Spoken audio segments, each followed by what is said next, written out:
இப்போது partial integration of agricultural income with non agriculture income இருந்துச்சுன்னா என்ன அப்படின்னு பார்க்கலாம். அதாவது ஒரு பர்சன் வந்து தனக்கு வந்து பிஸ்னஸும் பண்ணுவார், ஓகேவா? பிஸ்னஸும் பண்ணுவார். இல்லை அவங்களுக்கு வந்து ஒருத்தர் வந்து ஒரு கம்பெனியில் ஜாயின் பண்ணி அவங்க சேல்ரி வாங்கிட்டு ஒர்க் பண்ணிட்டுருக்காரு. பட் அவங்க என்ன நினைக்கிறாங்க, எனக்கு வந்து ஆனால் அந்த பர்சன்கிட்ட தனியாக ஒரு லேண்ட் இருக்குது, ஓகேவா? அது வந்து அவங்களோட ஃபேமிலியில் ஏற்கனவே வந்து என்ன பண்ணிருக்காங்க, அந்த மாதிரி அக்ரிகல்ச்சர் வந்து அது வந்து ப்ரொடியூஸ் பண்ணிட்டுருக்காங்க.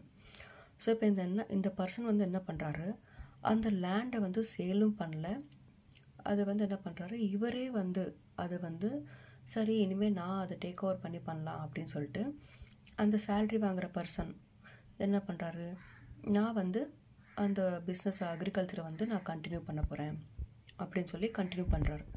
இப்போது அந்த மாதிரி இருக்கும்போது அந்த பர்சனுக்கு வந்து 2 இன்கம் வரும். ஒன்று அவங்க சேல்ரி ஒரு கம்பெனியில் வேறு ஜாயின் பண்ணி ஒர்க் பண்ணிட்டுருக்காங்க, அதுலேருந்து சில இன்கம் வருது, மந்த்லி சேல்ரி இன்கம் வருது. அது போக அவங்களோட லேண்ட்லேருந்து ஏதோ ஒன்று போடுறாங்க, சப்போஸ் கோகோனட்டோ ஏதோ ஒன்று வச்சுருக்காங்க, அவங்களுக்கு என்ன தெரியுமோ அந்த இது எக்ஸாம்பிளுக்கு நான் சொல்கிறேன். ஸோ அதுலேருந்து சில இன்கம் வருது. இப்போது இந்த பர்சன் கேட்குறாங்க, நான் வந்து அக்ரிகல்ச்சர் தான் பண்ணுறேன், அதில் வந்து நீங்கள் வந்து என்ன டேக்ஸ் பண்ணுறீங்க அப்படின்னு சொல்லி எனக்கு வந்து அந்த அக்ரிகல்ச்சர் இன்கம் வந்து எக்ஸம்ட் ஆகிறதுக்கு ஏதாவது வழி இருக்கா அப்படின்னு கேட்குறாங்க. ஸோ அவங்க என்ன சொல்கிறாங்க, அப்படி அக்ரிகல்ச்சர் இன்கம் வந்து உங்களுக்கு வந்து உங்களோட சொந்த இன்கமும் இவ்வளோ வருது, அதுவும் கவர்மெண்ட் என்ன சொல்லுது, உங்களுக்கான பர்சனல் அதாவது அக்ரிகல்ச்சர் இன்கம் இல்லாமல் அதர் ஹெட்ஸ்லேருந்து வர இன்கமும் உங்களுக்கு வருது, அது போக அக்ரிகல்ச்சர் இன்கம் இருக்குது. ஸோ கவர்மெண்ட் என்ன ஃபிக்ஸ் பண்ணியிருக்குன்னா, சேல்ரி இன்கம்மை மட்டும் டேக்ஸ் பண்ணாமல் சேல்ரி இன்கம் கூட அக்ரிகல்ச்சர் இன்கமும் சேர்ந்துச்சுன்னா டோட்டல் இன்கம் வந்து எவ்வளோ வரும், ஸோ அந்த டோட்டல் இன்கம்க்கு நான் வந்து டேக்ஸ் பண்ணுவேன் அப்படின்னு சொல்லுது. ஆனால் டேக்ஸ் பண்ணுவேன்னு சொல்கிறாங்க, டேக்ஸ் லயபிலிட்டி வந்து அப்படி பண்ணுவாங்க கேல்குலேஷன், ஓகேவா? பட் அக்ரிகல்ச்சர் இன்கம் வந்து கவர்மெண்ட் வந்து ஒரு கண்டிஷன் ஃபிக்ஸ் பண்ணியிருக்கு, ஒரு 2 கண்டிஷன் ஃபிக்ஸ் பண்ணியிருக்காங்க.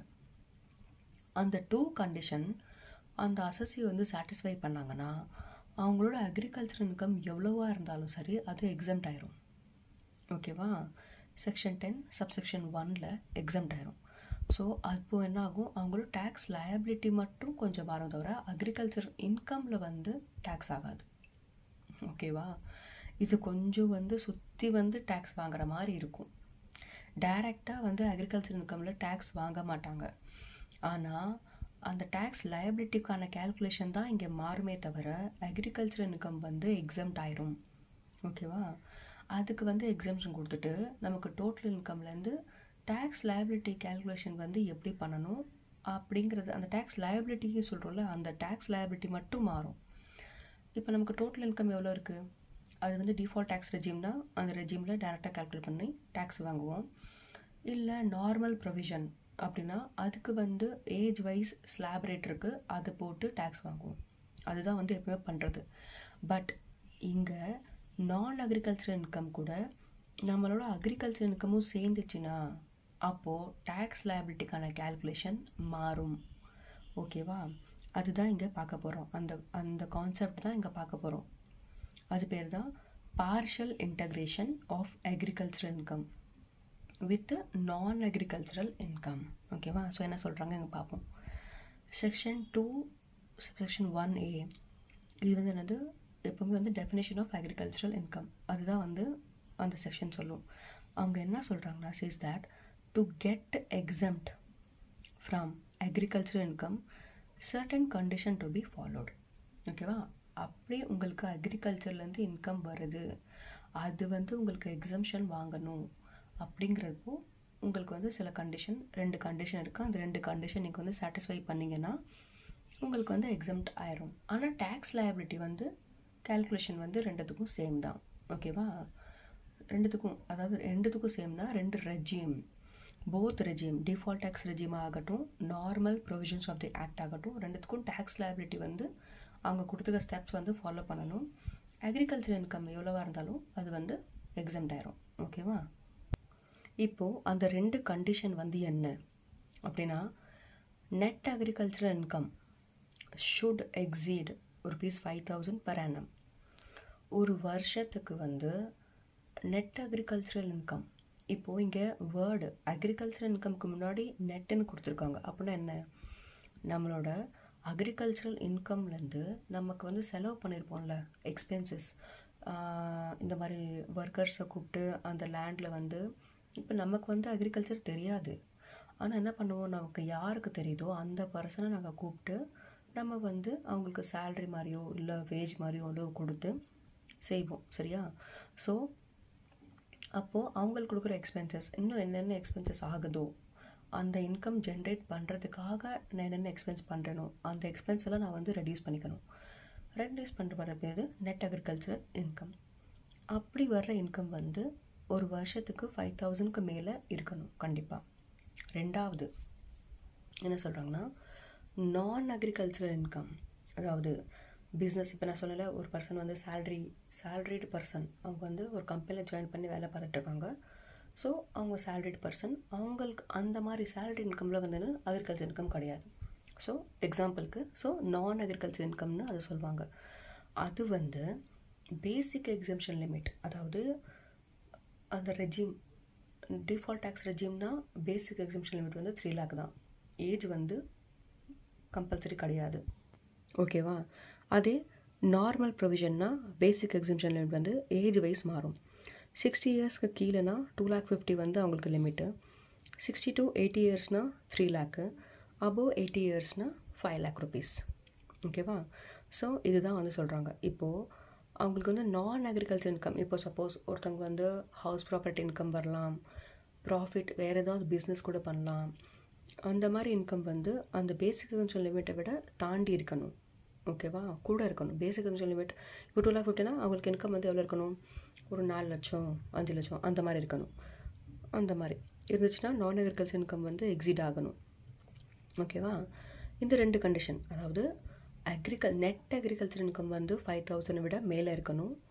செகண்டு, பேசிக் எக்ஸம்ஷன் லிமிட் ரெஜிமுக்கு ஏற்ற மாதிரி வந்து கூட இருக்கணும். அவ்வளோதான். இந்த 2 கண்டிஷன் சாட்டிஸ்ஃபை ஆச்சுன்னா நீங்கள் என்ன அக்ரிகல்ச்சர் இன்கம் நீங்கள் வந்து அக்ரிகல்ச்சர் வந்து இன்கம் உங்களுக்கு வருதோ நெட் அக்ரிகல்ச்சர் இன்கம் எக்ஸம்ட் ஆயிரும் செக்ஷன் 10 சப்செக்ஷன் 1ல். ஓகேவா? ஓகே. இப்போ இது வந்து என்னென்னா, அதாவது அதான் சொல்கிறேன்ல, அக்ரிகல்ச்சர் இன்கமில் டேக்ஸ் ஆகாதுன்னு ஃபஸ்ட்டு சொல்லுவோம். ஆனால் டேக்ஸ் லயபிலிட்டியில் அக்ரிகல்ச்சர் இன்கம் ஆட் பண்ணி தான் டேக்ஸ் கால்குலேட் பண்ணுவோம். ஸோ அதுக்கு தான் இங்கே அவங்களே சொல்கிறாங்க, இது வந்து indirect way of levying tax on agriculture income. அதாவது டைரெக்டாக நான் டேக்ஸ் வாங்க மாட்டேன், நான் சுற்றி வளைச்சி டேக்ஸ் வாங்குவேன். அதுக்கு தான் இன்டைரக்ட் வேன்னு சொல்கிறாங்க. ஓகேவா? ஓகே. இப்போது இந்த கேல்குலேஷன், அதாவது எக்ஸம்ஷன் மாதிரி கிடைக்கிறதுல அது வந்து யார் யாருக்கு வந்து அப்ளிகபிள்னா, இண்டிவிஜுவல், ஹெச்இஎஃப், ஏஓபி, பிஒஐ, ஏஜேபி, இந்த 5% வந்து இந்த எக்ஸம்ஷன் வந்து கிடைக்கும். இந்த மாதிரி கேல்குலேஷன் வந்து பண்ணலாம். எக்ஸம்ஷன் கிடைக்கும், ஆனால் டேக்ஸ் லைபிலிட்டி கேல்குலேஷன் ஆகும். ஓகேவா? செகண்டு, ஆனால் இது யாருக்கு அப்ளிகபிள் ஆகாது, company, firm, LLP, local authority and cooperative society, இவங்களுக்கெல்லாம் அப்ளிகபிள் ஆகாது. இந்த கேல்குலேஷன் வந்து இதாகாது. ஓகேவா? Next, the object of this concept, இது வந்து என்ன அப்படின்னா, நான் அக்ரிகல்ச்சர் இன்கம் வந்து ஹையர் ரேட்டில் வந்து சார்ஜ் பண்ணுறதுக்காக பண்ணுறோம் அப்படின்னு சொல்லுவாங்க. வேறு ஒன்றுமே இல்லை, அதுவும் டேக்ஸ் தான் வாங்குவாங்க, சுற்றி வளைச்சி வாங்குறது. அதுக்கு வந்து at higher rate by adding அப்படின்னு சொல்கிறாங்க, with net agriculture income with non agricultural income. இப்போது அந்த டேக்ஸ் வந்து லயபிலிட்டி எப்படி கேல்குலேட் பண்ணுவாங்கன்னு ஒரு ஸ்டெப்ஸ் கொடுத்துருக்காங்க, அதை ஃபாலோ பண்ணலாம். ஓகே, பார்க்கலாம். இப்போது ஃபஸ்ட்டு நான் அக்ரிகல்ச்சர் இன்கம் கூட உங்களுக்கு நெட் அக்ரிகல்ச்சர் இன்கம் எவ்வளோ இருக்கோ அது ரெண்டுத்தையும் ஆட் பண்ணிக்கோங்க.